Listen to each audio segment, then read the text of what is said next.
said take your time, what's the rush? So currently just sitting outside backyard smoking a cigar, and I figured I'd pick up the camera. I've got really like no major plans, no script, no outline.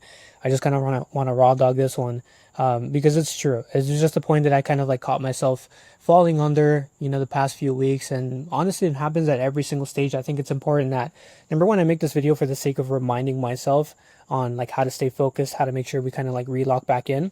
But it's also important for, people getting started. So people who are, first, they might have just invested into their first program, or they're just trying to make something work on the internet. And that is that you have to be careful with comparison, right? Comparison is the thief of all joy, as they say. Now that's true to some extent. And I'll give you guys a certain example with myself, with the current stage that I'm at right now, right? So making about, 10, 20 grand a month. It's like in the middle, right? Averaging that. And for the most part, things are well. I know I have to do certain things to actually get me to that next level. But sometimes when you end up in this discovery session of figuring out what those next steps are, it can get very easy to get lost in the sauce, as they would say. But what I mean by that is, like, you start to do your research. You start to, look at competitors, or not necessarily competitors, but people in different industries, people who are, levels ahead of you. And again, you have to be careful with that type of work, because what can happen very quickly is when you're doing that research and you're making those comparisons, you can start to get into a position where you kind of start to become like ungrateful for where you're currently at and what you have, right? You start to look at what you don't have and how far ahead they are than you, and how better looking they are, and how much more money they make, the client results that they get, literally everything. And that's bad, because it doesn't serve you in any way, shape, or form.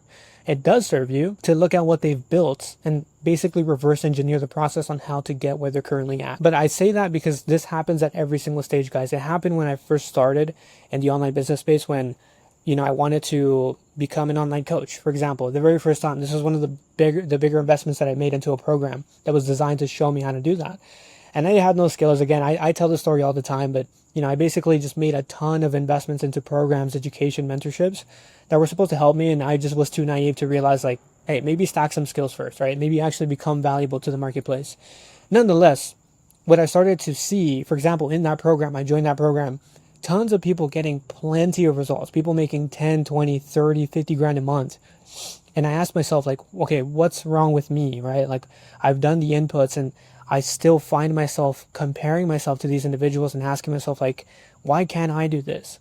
But we don't know what people have been through, right? We don't see the behind the scenes of them consistently doing work, actually mastering the skill set, right? For me, for example, like, that was, I don't know, something I was too naive to understand for whatever reason, which is bad. Obviously, you want to make sure you have a skill set, but everybody is on their own journey. So everybody's going to go through certain things at a different time point, and you really just got to enjoy the ride, right? You just got to do the inputs necessary to get where you're trying to get to, but you cannot be focused on other people's journeys, because your journey, by the way, is stressful enough. Like, it's stressful enough to, figure out how to make this month's rent, or how to, land an appointment setting role by the end of the month, whatever that might be. It's stressful enough. So looking at other people probably doesn't serve you as it should.